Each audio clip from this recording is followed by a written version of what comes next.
Most people know that Jesus was born in a manger, but few stop to consider why God chose a feeding trough for animals as the first bed for his only begotten Son.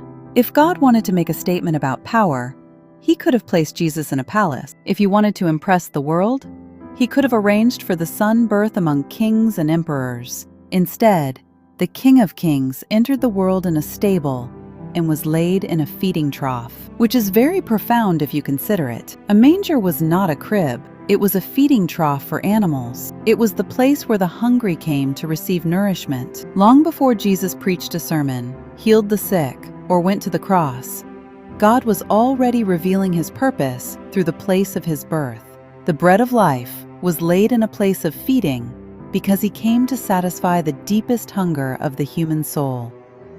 He came so that we might be filled. Humanity has always been hungry. If you notice, men are never satisfied. Why?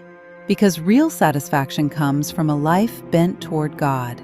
Ever since sin entered the world, mankind has been searching for something to satisfy the emptiness within. People try relationships, success, money, pleasure. Yet no matter how much we consume, the hunger remains. Why? Because that hunger was created for God. Years later, Jesus would stand before a crowd and declare, "I am the bread of life. Whoever comes to me shall not hunger." Long before he spoke those words, God had already illustrated to all mankind through the scene of the manger. But another beautiful aspect about where Jesus was born is that Bethlehem literally translates in Hebrew and Aramaic as the house of bread. Nothing in God's plan was accidental.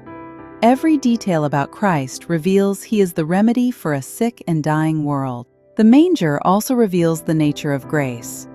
Animals do not earn food from a feeding trough.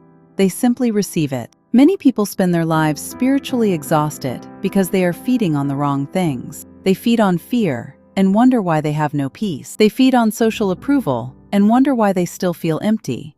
They feed on worldly success and wonder why fulfillment never comes. The problem is, they are feeding from the wrong source. The bread of life came down from heaven so that the hungry soul might live.